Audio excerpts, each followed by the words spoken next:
오늘 함께 우리가 성장하는 믿음, 변화하는 믿음이란 제목으로 함께 말씀을 좀 생각을 하겠습니다. 우리가 아시는 것처럼 마태복음 13장은 비유장이라고 합니다. 그래서 주옥 같은 비유가 여러 나와 있습니다.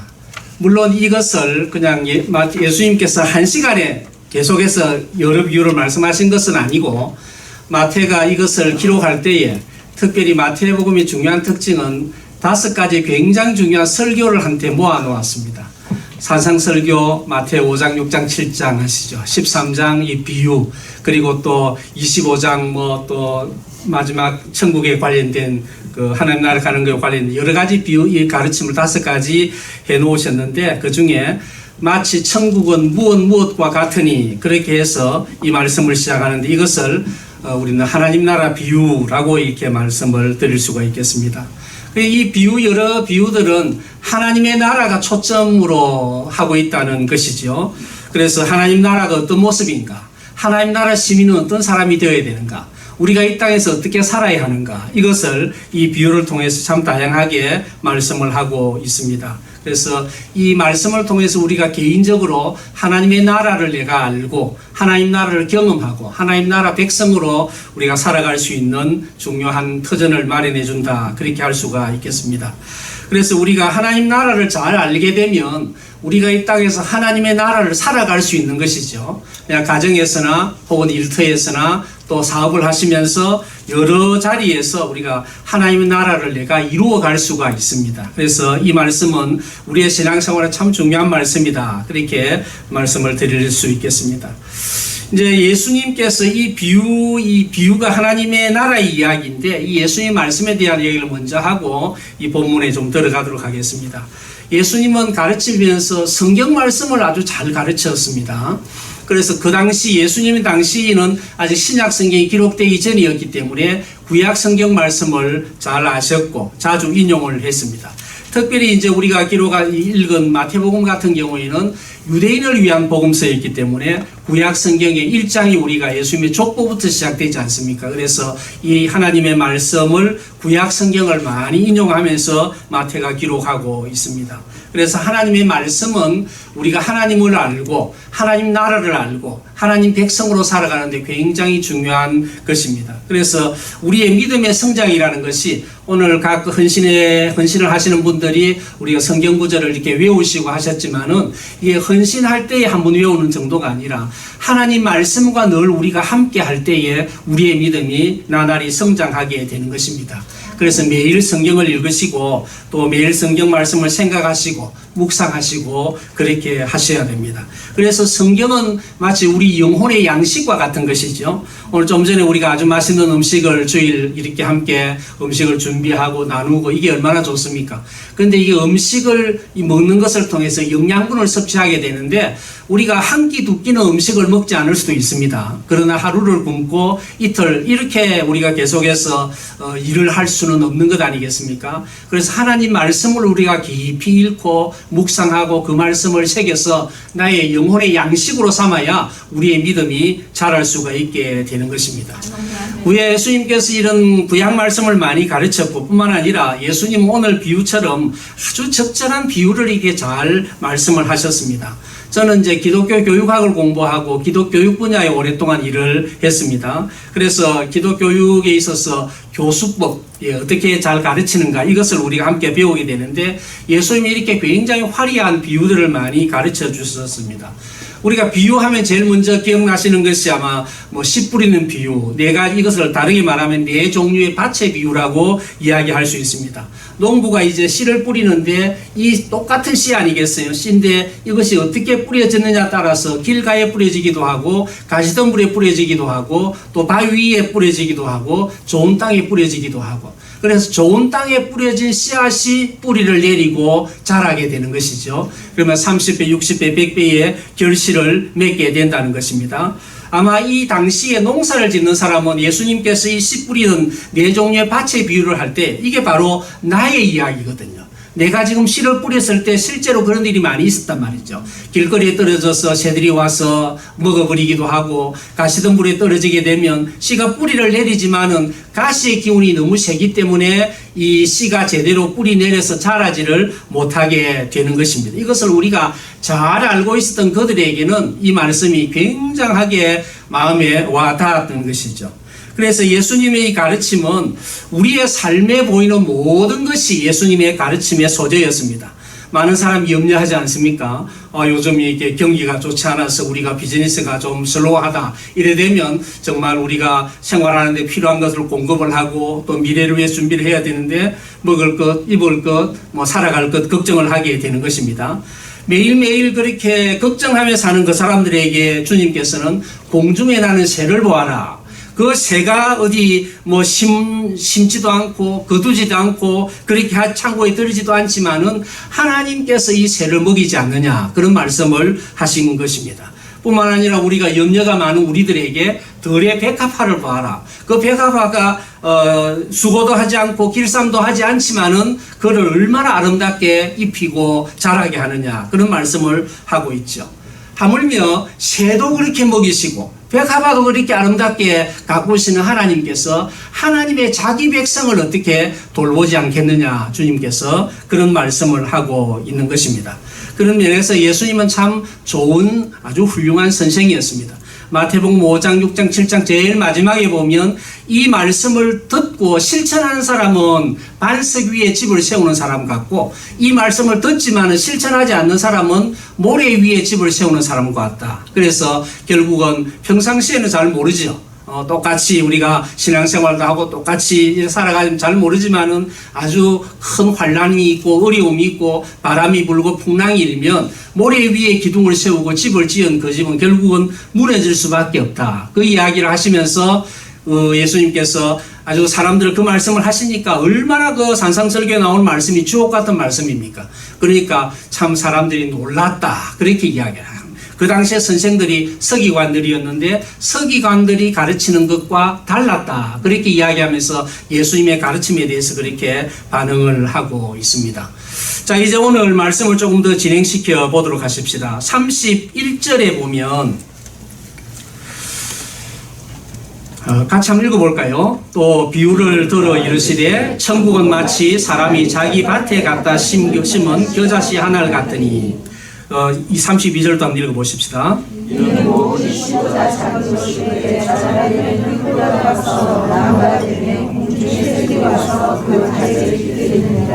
감사합니다. 이제 겨자씨를 가장 작은 씨, 성경을 기록할 때에 사실 가장 작은 씨가 겨자씨는 아닙니다. 단초씨라고 합니다. 그래서 겨자씨 굉장히 작지만은 결국은 이제 그 당시에 그 유대 사회에서 일반적으로 볼 수 있는 가장 작은 씨가 아마 겨자씨가 아니었을까, 그렇게 생각이 되는데, 그 겨자씨 2만 개 정도가 28g 정도가 된다고 하니까 얼마나 작은 씨입니까? 그러나 작은 씨지만은 가장 작은 씨는 아니다. 그래서 여기에 중요한 것은 가장 작은 씨, 여기에 초점이 있는 것은 아니고 아주 작은 씨라 여기에 초점이 있는 것입니다. 그래서 이 작은 씨가 자라게 되면 약 한 3m, 우리가 한천 높이가 보통 한 3m 가까이 되니까 한 3m에서 5m 정도, 한 2층까지 정도까지 자라게 된다는 것이죠. 그래서 이것을 통해서 아주 작은 그 씨, 이게 살아있는지 죽어 있는지 알지 못하는 그 씨가 심겨져서 뿌리를 내리고 줄기 되어 자라고 나무가 되어서 굉장히 3m, 5m의 큰 나무가 된다는 것이죠. 그래서 모든 풀보다 커서 나무가 되면 공중의 새들이 와서 그 가지에 깃들인다, 그런 이야기를 하고 있습니다. 예수님이 살았던 그 팔레스틴은 마치 우리 캘리포니아 날씨하고 좀 비슷하다, 우리보다 좀 더 심한 곳입니다. 그래서 그 유대 사회 그곳에 가보면 1, 2월, 지금 우리로 치면 1, 2월, 2월 정도까지는 날씨가 좋은데 여름 되면 정말 견디기 어려울 정도로. 그렇지만은 우리 캘리포니아도 여름이 이렇게 날씨가 더워도 실내에 들어오면 참 시원하지 않습니까? 나무 그늘 아래 가면 참 시원합니다. 그래서 정말 뙤약볕 그늘이 없으면 모든 생명이 다 타죽고 말 것인데 이 그늘이 사람들에게 더위를 피하게 만들고 사람들에게 안식을 주게 되는 것이죠. 그러니까 작은 씨가 나무로 자라게 되면 그늘을 제공해주고 새들이 와서 깃들이게 된다. 그런 말씀을 하고 있습니다. 우리 마음속에 이 중에 계신 분들 중에 뭐 부모님 때부터 신앙생활 하신 분도 계실 것이고 처음 교회 나오신 분들도 계실 겁니다. 계실 텐데 우리가 이게 우리의 믿음의 씨가 우리 마음의 밭에 떨어지게 되면 아주 작은 씨지만은 이것이 씨는 생명이 있는 것이거든요. 지난번에 한 보도를 보니까 뭐 수만 년 전에 있는 씨가 이게 화석이 되어서 이게 발육이 이루어지게 됐다는 그런 보도를 본 적이 있었는데 아무리 오래 있더라도 그 씨가 생명이 있기 때문에 병들거나 죽은 것이 아니면 그 씨는 결국은 적당한 환경이 다 준비가 되면 싹을 틔우게 되는 것입니다. 생명을 이루게 되는 것입니다. 그래서 자라서 나무가 되고 그늘을 주고 또 새들이 와서 깃들이게 된다는 것이죠.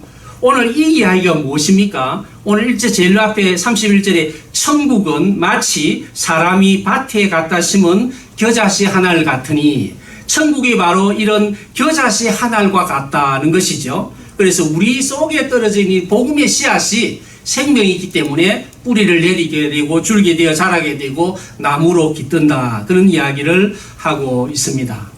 자, 그러면 이제 믿음이라는 것은 성장하는 믿음이란 말이죠. 성장하는 믿음인데 이 이야기를 이제 사무엘상 22장을 통해서 한번 살펴보겠는데 성경 한번 찾아볼까요?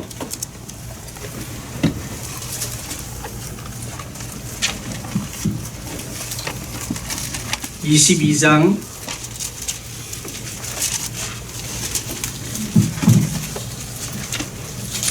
2절을 다 같이 한번 읽어보겠습니다. 구약 446쪽 정도에 있습니다. 시작. 하나님과 모든 자와 빚진 모든 자와 마음이 원통한 자가 다 그에게로 모였고 그는 그들의 우두머리가 되었는데 그와 함께한 자가 400명 가량이 되더라. 이 무슨 이야기인가 하면 이스라엘에 있어서 다윗은 굉장히 특별한 존재입니다. 여러분 이스라엘 국기 기억나시죠? 파란 흰색 파란색 그 위에 별 하나 붙여놨는데 이게 다윗의 별입니다. 다윗을 상징하는 것인데 이제 이스라엘 역사 가운데 가장 위대한 왕이 다윗이었고 다윗 왕국 때에 아주 찬란한 꽃을 피웠던 때입니다. 근데 이제 다윗이 백성들의 굉장히 존경을 받는 왕이지만은 사실은 젊은 시절에 어려움을 많이 당했습니다. 다윗이 역사 세계에 처음 등장하는 것은 이제 골리앗 장군과 함께 이스라엘 백성들이 그 블레셋과의 전쟁을 하던 그 장면이었어요. 이제 당시에 자기의 다윗의 형이 3명이 전쟁에 나가 있었는데 아버지 이새가 형들에게 그리고 당시에 그 지도자들에게 음식을 좀 준비해서 갖다 주고 뭐 옷도 좀 갖다 주고 뭐 이렇게 부탁을 하게 되었는데 그래서 사무엘상 17장에 보면 다윗이 그 전쟁터에 가게 된 것입니다. 그래서 이제 이스라엘 군대와 블레셋 군대가 서로 대치를 하고 있는데 다윗이 정말 기가 찬 장면을 목격을 하게 된 것이죠. 이 서로 쌍방이 대치를 하면서 40일 동안 서로 대치를 하고 있는데 기세 싸움을 하고 있는 것입니다. 근데 두 군대가 서로 대치하는 게 아니라 대치는 서로 상당한 이 균형을 가지고 서로 대치하는 것인데 그게 아니라 사실은 블레셋 군대가 일방적으로 사울 왕과 그 이스라엘 백성들을 능욕하는 그런 상황 가운데 있는 것입니다. 그래서 아무런 힘이 없이 대응도 하지 못하고 정말 문제도 해결하지 못하는 그런 가운데 있는데 그때에 소년 다윗이 그가 양을 치던 가운데 가지고 있었던 물맷돌 5개로 골리앗 장군을 쳐서 죽이게 되는 것이었죠. 그 일 때문에 전세가 한순간에 역전을 하게 되고 이스라엘이 블레셋을 크게 이기게 되었습니다.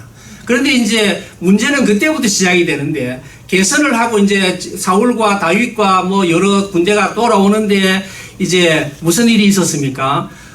여성들이 노래를 부르는데 다윗이 죽은 사람은 만만이고 사울이 죽인 사람은 천천이다. 여자들이 항상 조심을 하셔야 돼요. 너무 막 이렇게 해서 사실은 그 전쟁의 승리라는 것은 다윗이 골리앗을 죽였지만은 그건 사울 왕의 승리예요. 우리 나라의 승리이지 뭐 다윗 왕이 공을 많이 세우기 때문에 다윗을 왕보다 더 그리 칭송하는 것은 사실은 조금 어려운 일이 생기게 되는 것입니다.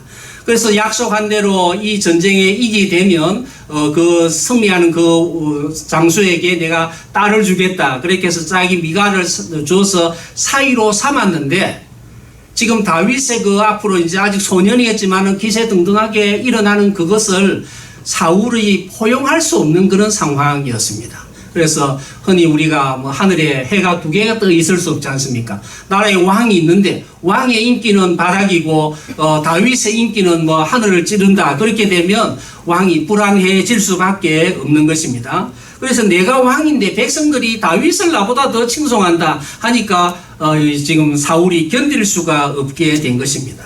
그래서 사울은 다윗을 시기하고 질투하면서 이 사무엘상 22장 이후에 보면 사울이 40년 동안 나라를 다스리는데 그 이후부터는 다윗 왕을 경계하고 다윗 왕과 경쟁하면서 백성들의 마음이 나에게 오는가 다윗에게 가는가 이 경쟁한다고 그의 생애를 다 송두리째 다 없애버리고 만 것입니다.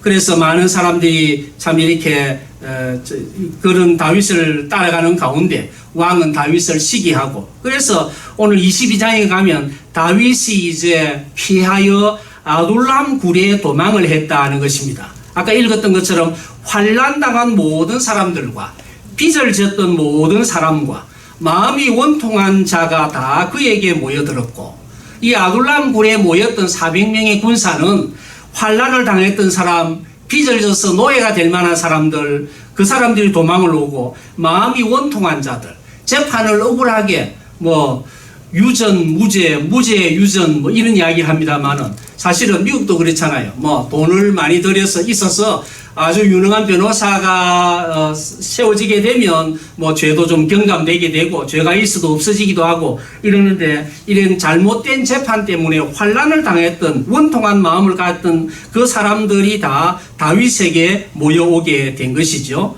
그래서 억울한 일을 당한 사람들, 희망이 없던 그 사람들이 아둘람 굴에 모여서 다윗 공동체, 아둘람 굴 공동체를 만들게 된 것입니다.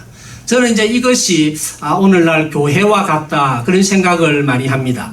교회는 가난하고 병들고 눌린 사람들이 정말 고통을 당하는 사람들이 하나님 앞에 부름을 받은 것입니다. 돈이 많은 사람이 교회에 와서 교회의 주인이 되는 세상, 이건 아닌 것입니다. 많이 배운 사람들이 모여서 자기의 지식을 자랑하는 그런 공동체 아닙니다. 죄로 영 죽을 사람들을 하나님께서 부르시고 이 사람들을 의롭게 인정하시고 새로운 삶을 살게 하신 것입니다. 네. 지난 7월달에 초에 7월달이죠. 세계 선교 대회를 아주사 대학에서 했는데 그때 저희 교회에 선교사 4명이 왔다 가게 되었습니다. 그분들이 그런 이야기를 하더라고요. 김양재 목사님, 여자 목사님이 설교를 했는데 굉장히 은혜를 많이 받았고 많은 분들이 반응이 참 좋더라 그런 이야기를 했는데 이제 저희 교회에 서울에 있을 저희 교회 집사님 한 분이 그 공동체와 깊은 관련을 갖고 있었던 분이 계셨어요. 그래서 거기 우리들 교회 목회를 하고 있는데 그 교회가 마치 아둘람 공동체와 같은 그런 교회였습니다. 예를 들면 사람들이 교회에 와서 허물 없이 자신이 어떻게 구원을 받았는지, 내가 어떻게 절망적인 상황 가운데서 예수를 만났는지, 그래서 내가 어떻게 이렇게 변화된 삶을 살게 되었는지, 그래서 그 부끄러운 이야기를 허물 없이 서로 이야기를 한다는 것입니다. 어떤 사람은 사업을 해서 부도를 당해서 어려움을 당하기도 하고 어떤 사람은 바람이 나서 간통을 해서 감옥에 들어갔다 나오기도 하고 이런 이야기를 다 할 수 없는 그런 이야기들을 서로 이야기를 한다는 것이죠.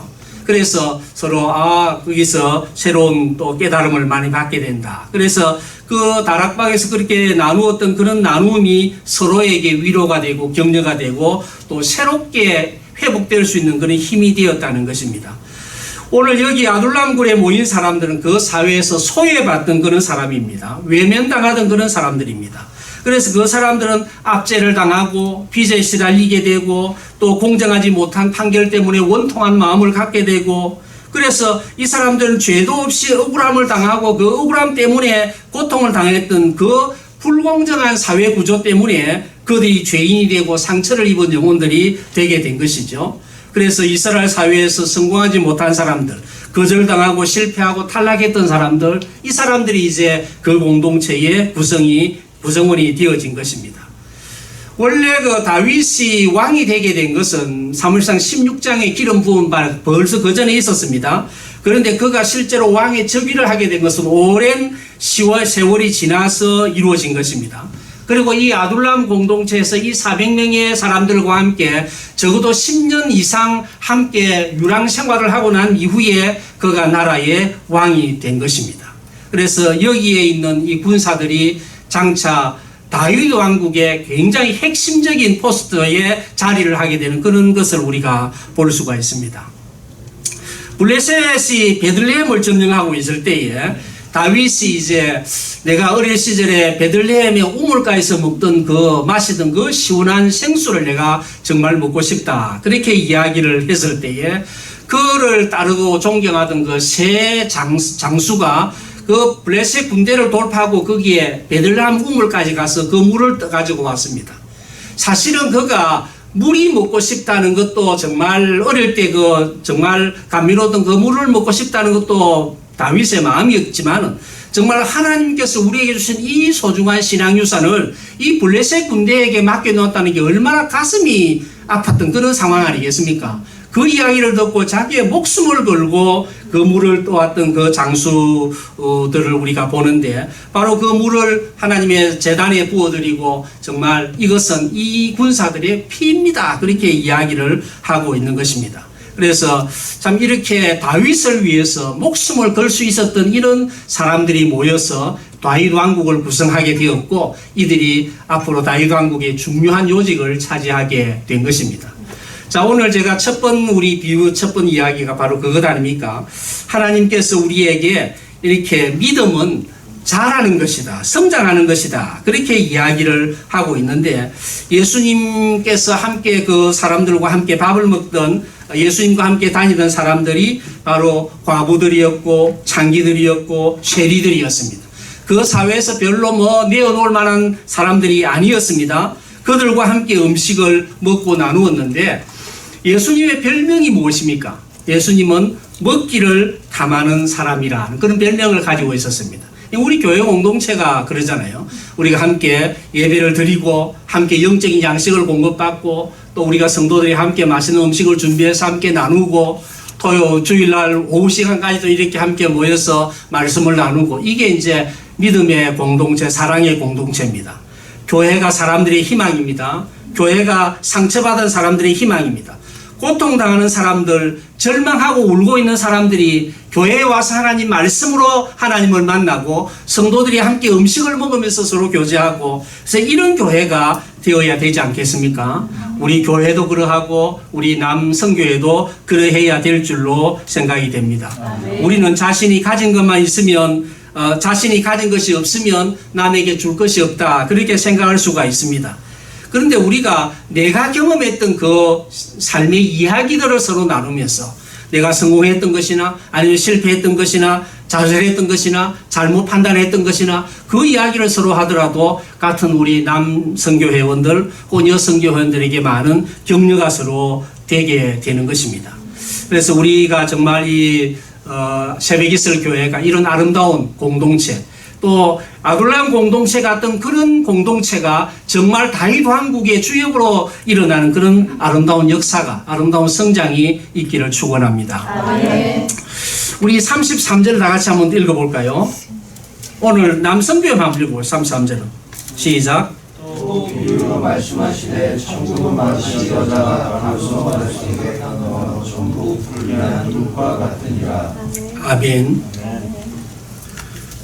이거 이제 오늘 겨자씨 비유가 이야기하는 것은 바로 우리의 믿음은 성장하는 것이라는 것이고 두 번째 이야기하는 이 비유는 바로 누룩 비유는 바로 하나님의 나라의 변화의 힘 이것을 말하는 것입니다.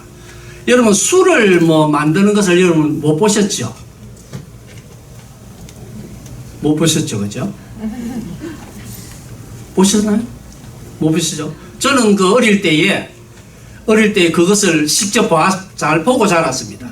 그래서 이제 이 누룩을 여기 보니까 여자가 가루 서말 속에 갖다 놓은 소량의 누룩이 이렇게 부풀어서 이렇게 성장하는, 변화하는 것을 말을 하는 것인데, 이제 전통 이제 술을 만드는 것을 보면 이제 고두밥이라 그래서 밥을 굉장히 꼬들꼬들하게 만들어서 거기에 이제 누룩하고 이렇게 버물려서 이제 이 동이에 넣고 이게 따뜻한 방에 이렇게 오래 있으면 하루 지나고 이틀 지나면 이게 변화가 일어나게 되는 거예요. 뭐 쉽게 이야기하면 우리 빵을 만들 때에 이스트를 넣으면 빵이 딱딱한 빵이 아니라 부드러운 맛있는 빵이 되지 않습니까? 그거하고 똑같은 원리입니다.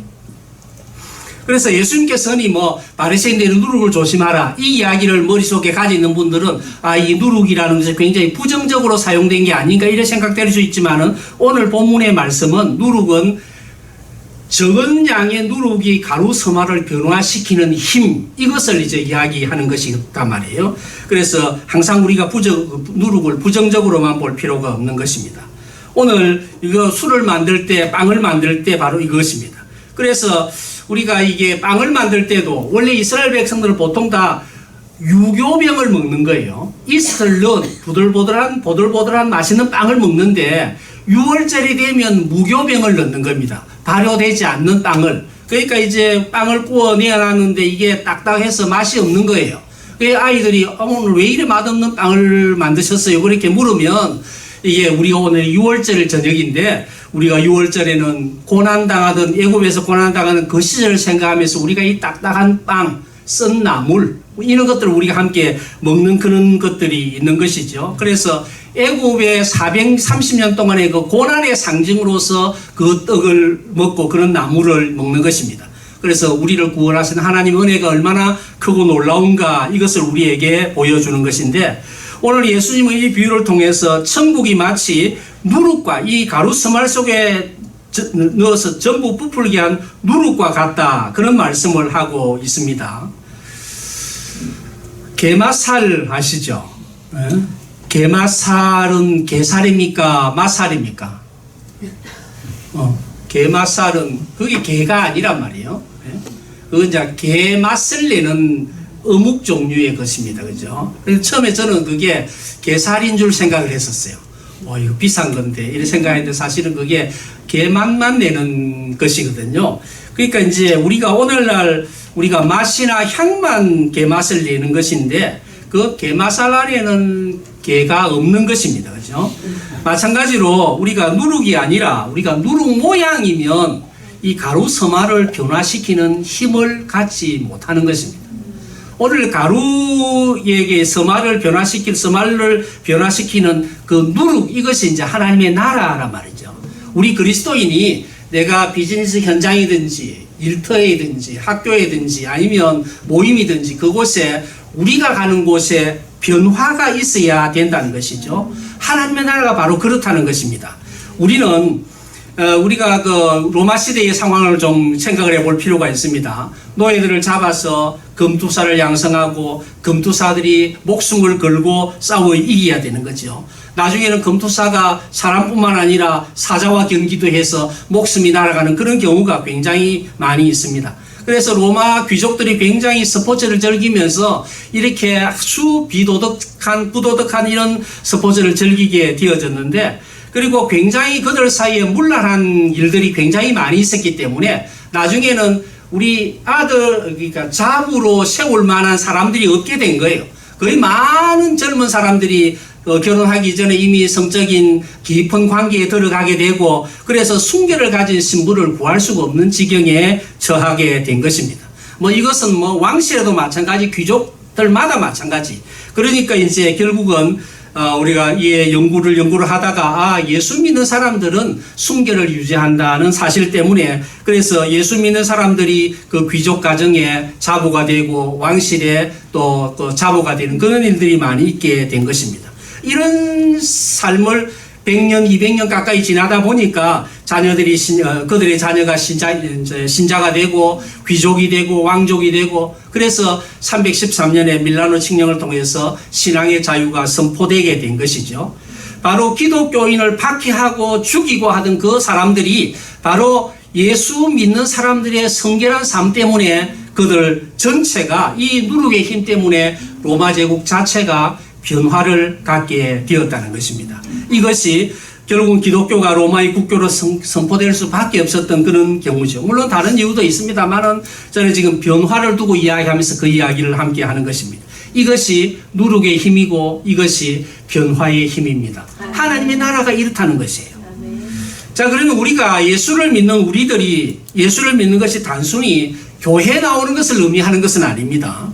이제 교회에 출석해서 예배를 드리고 또 성도들과 교제하고 말씀으로 이것을 이제 교회 생활이라 그렇게 이야기할 수 있다면 사실은 우리의 보다 더 중요한 것은 교회에 나와서 예배를 드리는 정도가 아니라 우리의 생각이 예수의 가치 생각으로 바뀌어야 되고 우리의 가치가 예수의 생각 가치로 바뀌어야 된다는 것이죠. 우리가 예수를 믿기 때문에 나의 삶이 변화되고 있습니까? 내가 예수를 믿기 때문에 우리의 가정이 변화되고 있습니까? 내가 예수를 믿기 때문에 우리의 삶이 변화를 경험하고 있습니까? 우리의 가정이, 우리의 태도가, 우리 하고 있는 모든 일들이 바뀌어야 된다는 것입니다. 그래서 그렇습니다. 우리가 얼마 동안 예수를 믿었는가? 내가 어떤 직분을 가지고 있는가? 아니면 뭐 어떤 교회에서 이런저런 역할을 하고 있는가? 그게 중요한 게 아니라 바로 우리의 믿음과 우리의 생각과 우리의 가치와 우리의 삶이 예수를 닮은 사람이 되어야 된다는 것입니다. 그래서 오늘 우리 한국에 기독교가 들어간 지 한 130년, 지난해로 130년 되었어요. 언더우드가 1885년에 갔으니까 130년. 또 우리 이민교회 시작된 지 올해 이제 104년 정도가 되었는데 바로 복음에 따라 이 복음의 영향력이 사람들의 생각을 바꾸고 가치를 바꾸고 시스템을 바꾸고 이렇게 하지 못했습니다. 예를 들면 일본 같은 경우에는 굉장히 그 예수를 믿는 사람 숫자가 굉장히 적지만은 사회가 굉장히 청렴한 사회예요. 뭐 부정과 불의와 이런 것들이 굉장히 적습니다. 이게 이제 법무 통계 같은 것을 보면 한국이 예수 믿는 사람이 이렇게 많다고 이야기하면서 사실은 예수 믿는 사람이 지극히 적은 일본보다 오히려 청렴 지수가 굉장히 낮은 거예요. 그래서 교회 수는 많고 신자 수는 많은데 우리가 130년 동안 하나님의 나라를 우리가 개인적으로 가정적으로 교회적으로 이루지 못하게 되었기 때문에 교회가 아직까지 이런 모습을 갖고 있는 것입니다. 에베소 4장에 우리에게 말씀하기로는 에베소서 성도들에게 가르치는 바가 너희들이 지금 선생이 되어야 될 사람들이 아직도 어린아이와 같이 되어 있다. 그런 이야기를 합니다. 믿음은 믿음 안에서 우리가 키가 자라고 성품이 자라고 삶이 자라고 그래서 우리가 예수 그리스도의 사람이 되어야 되는데 우리의 생각과 삶이 예수 그리스도를 닮아가고 있지 못하다는 것이죠. 그래서 하나님께서는 우리에게 구원을 주시고 하나님 백성으로 살게 하셨는데 겨자씨가 외적으로 놀라운 성장을 보여주는 것처럼 또 우리가 성장해야 된다는 것입니다. 또 우리의 이 누룩 비유를 통해서 우리가 변화를 이끌어내는 것처럼 우리가 변화되는 신앙을 가져야 된다는 것입니다. 그래서 우리는 우리의 믿음이 우리의 삶을 바꾸고 우리의 태도를 바꾸고 그래 해야 된다는 것을 다시 한번 말씀을 드리는 것입니다. 이것이 복음의 힘입니다. 이것이 신앙의 힘이고 이것이 말씀의 힘입니다. 하나님 백성에게는 하나님의 백성의 삶이 요구되는 것입니다. 하나님 백성은 나의 생각대로 살지 않고 하나님의 생각대로 사는 것이죠.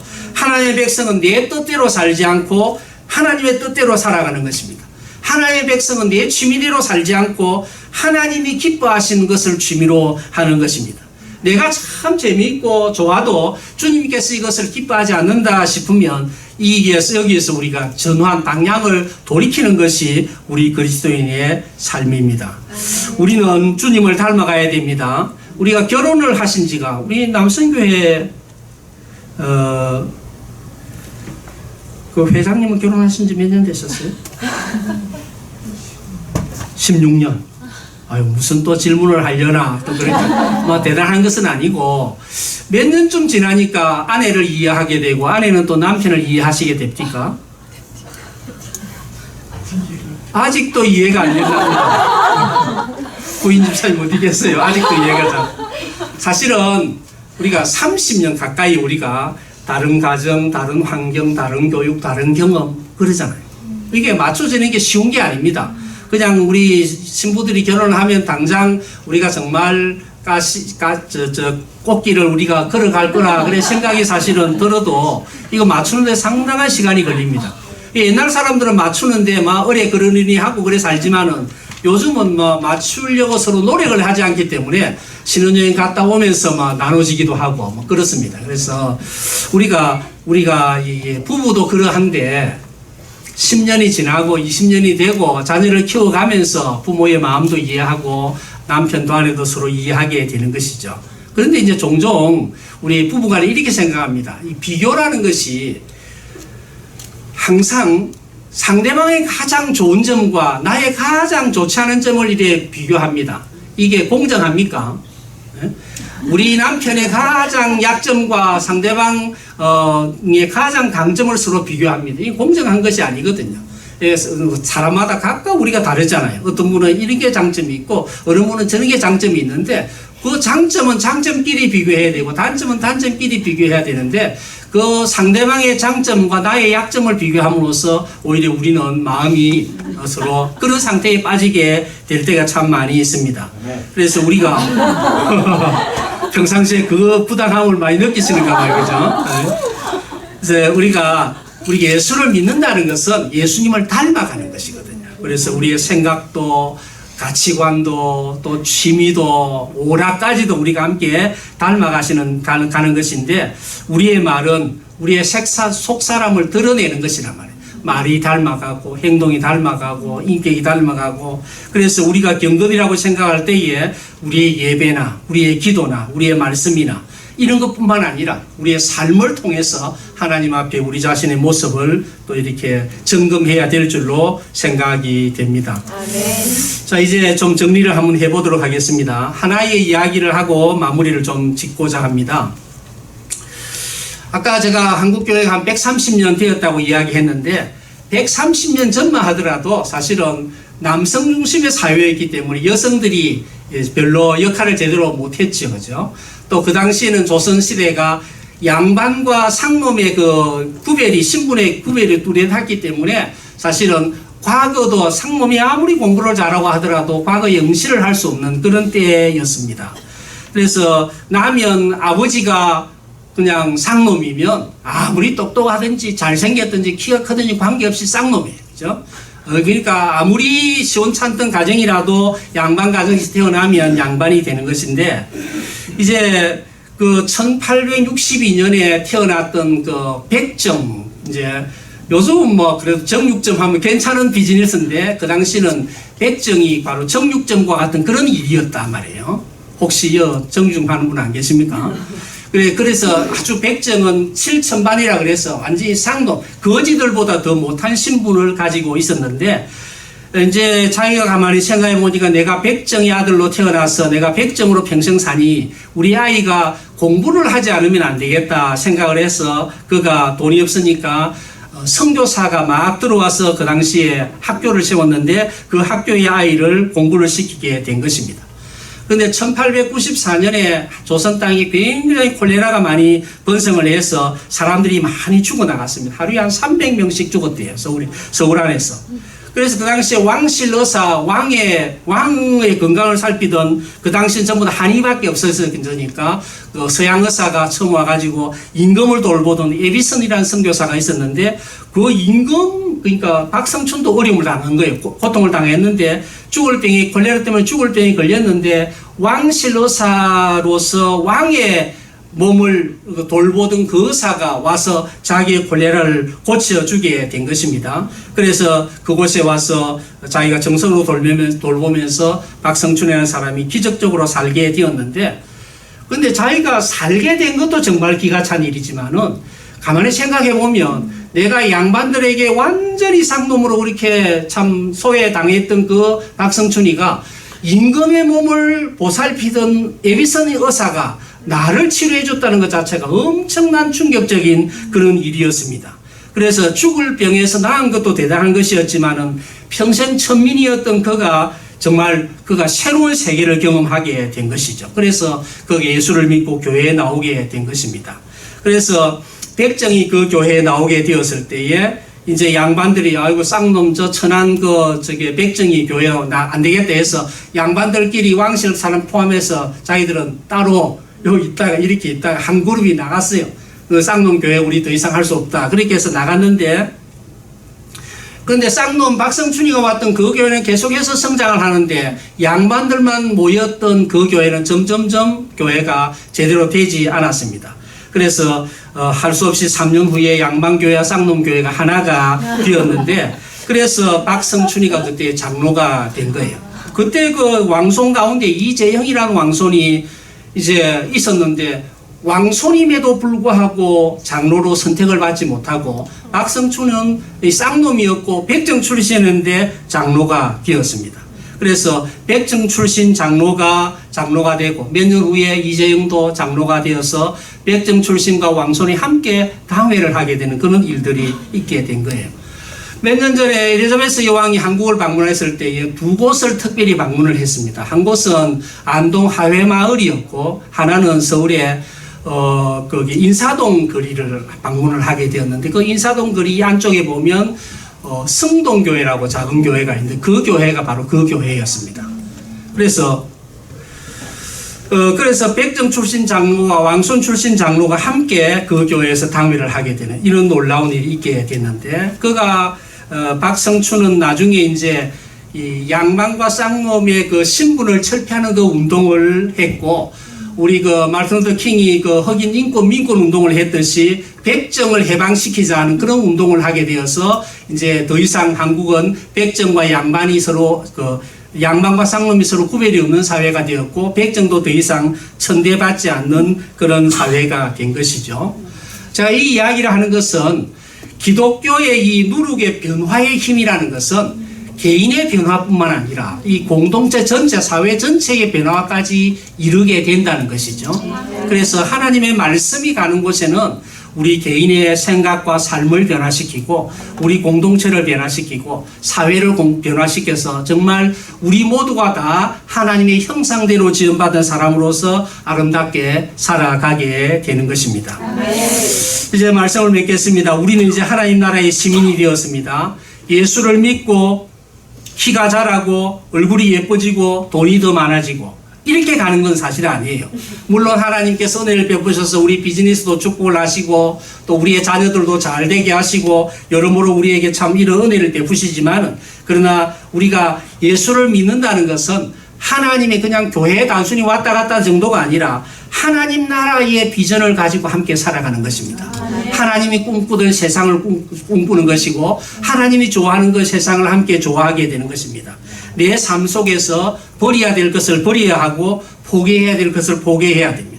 없애야 할 것을 없애야 하고 날마다 거룩한 습관을 따라 우리가 살아가야 되는 것입니다. 그래서 우리가 신앙의 결단을 하고 생각이 바뀌고 가치가 바뀌어서 우리 자신이 하나님 나라를 내가 경험하고 우리 가정이 하나님의 나라를 경험하고 우리 비즈니스가 하나님 나라를 경험하고 우리 자녀들이 부모가 경험하는 그 하나님의 나라를 경험함으로써 하나님 나라의 시민으로 자랄 수가 있게 되는 것이죠.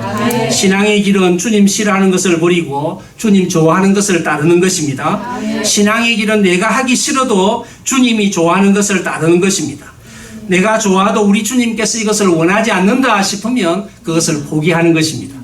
이것은 우리에게 실패를 가져오는 것 같아도 오히려 이것이 우리에게 완전한 성공, 가장 완전한 성공을 우리에게 허락해 주는 것입니다. 올해 처음 헌신 예배를 갖게 되는 우리 여러분들이, 또 남성교 회원 여러분들이, 또 온 성도들이 정말 이런 이 겨자씨 같이 성장하는 믿음을 가지시고 또 누룩같이 변화하는 믿음을 가지셔서 우리를 통해서 이 온 땅이 함께 변화하는 놀라운 역사가 있기를 축원합니다.